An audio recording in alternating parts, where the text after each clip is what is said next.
अब तक की तफ्तीश में सीसीटीवी फुटेज में नजर आ रहा है कि आरोपी संजय रॉय गुरुवार की रात करीबन 11 बजे हॉस्पिटल आता है और करीबन 30 मिनट तक वहां पर रुकता है और इस 30 मिनट में आरोपी संजय रॉय की मूवमेंट अस्पताल में नजर आ रही है।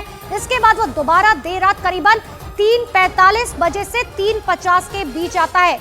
इतना ही नहीं, सेमिनार रूम में जाता हुआ वो दिखाई देता है, जिसके करीबन 35 मिनट बाद वो सेमिनार रूम से बाहर निकलता है। और इस मामले में सीबीआई ने उन 4 डॉक्टर्स के बयान दर्ज किए हैं जिन्होंने पीड़िता के साथ रात में ऑनलाइन खाना ऑर्डर करके मंगाया था। सीबीआई कई लोगों के बयान दर्ज कर रही है जो कि पीड़िता से सीधे तौर पर जुड़े हुए हैं और घटना से पहले उससे मिले थे। सीबीआई संजय रॉय के मोबाइल फोन की डिटेल्स को भी खंगाल रही है, साथ ही उसकी मोबाइल लोकेशन ट्रेस करके उस रात उसकी मूवमेंट को एनालाइज कर रही है। तो कई खुलासे हुए हैं और मेरे सहयोगी सीबीआई दफ्तर से लगातार आनंद मेरे साथ बने हुए। आनंद, जो जानकारी अब सीबीआई सूत्रों के हिसाब से मिल रही है कि संजय रॉय पहले 11 बजे हॉस्पिटल पहुंचता है, उसके बाद आधा घंटा रुकता है और फिर रात को करीबन 3:45 बजे आता है। लेकिन जो महिला डॉक्टर थी वो 11 बजे तो गई नहीं थी सेमिनार रूम में रेस्ट करने के लिए। तो ऐसे में ये सवाल भी उठता है कि कैसे पता संजय रॉय को कि 3:45 बजे वो महिला डॉक्टर सेमिनार रूम में ही मौजूद होगी। देखिए अनुपमा, ये तमाम सवाल जो है सीबीआई जो मुख्य आरोपी उससे कर रही है। जो पीड़िता के परिवार वाले हैं उनसे सीबीआई ने लंबी बात की थी और परिवार ने जो अस्पताल की भूमिका है उसको संदेहास्पद बताया था। यही वजह है कि जो पूर्व प्रिंसिपल हैं उनसे अस्पताल की मूवमेंट को लेकर कई ऐसे सवाल पूछे गए जिनके जवाब वो नहीं दे पाए हैं।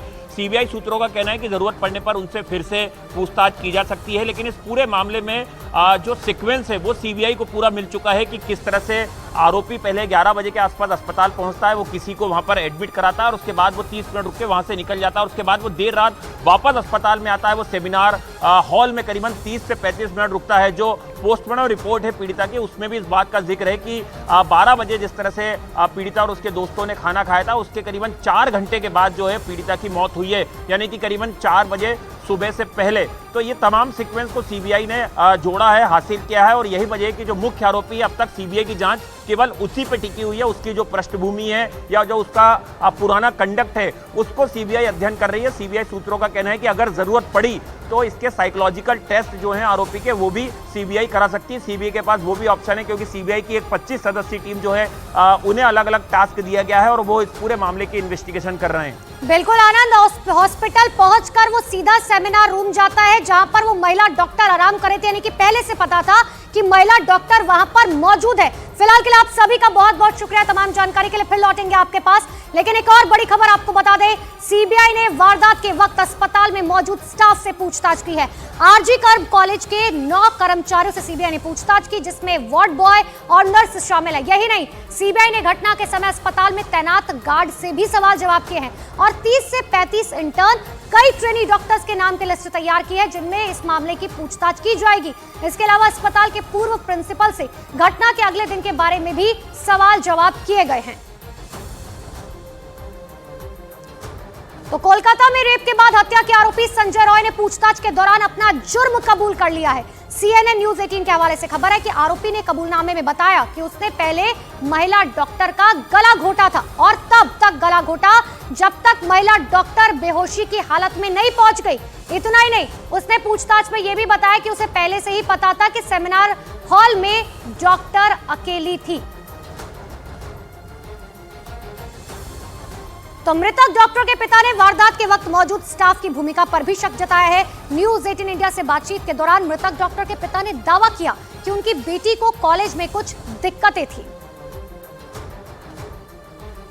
मेरा लड़की ड्यूटी में गया था, 8:10 से घर से निकले, उसको ओपीडी था हॉस्पिटल में, ओपीडी करके रात डाउन देना था, देना हॉटस्पॉट पर है। वो 5-6 बज जाता है काम करने के लिए। 5 बजे माँ के साथ बात हुआ था, फिर 11:15 का टाइम में भी माँ से बात हुआ था। वो बोला जी हम लोगों का 4 आदमी का खाना आया है, हम लोग खाना खा रहा है, आप लोग खाना खा के सो जाइए। तो ऐसे ही बात होता था। सुबह में हम घर में नहीं था, हम काम में था। वो लड़की मेरा माँ को उठकर माँ को फोन किया था, माँ बार बार फोन कर रहे थे, फोन रिंग हो रहा था, लेकिन कोई उस टाइम तो मेरा लड़की गुजर ही गया है। हमको सबसे दिक्कत का प्रश्न यह है कि रात 3 बजे से सुबह 10 बजे तक किसी का जो ऑन ड्यूटी डॉक्टर है उसका किसी को जरूरत नहीं पड़ा। यही एक हमारा सत्य ना गया मन में।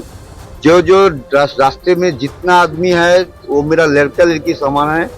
हमको लगता है वो मेरा लड़का लड़की बन गया। अभी हमारा एक लड़की चला गया, इतना करोड़ लड़का लड़की मेरा साथ आ गया। और अब एक बड़ी खबर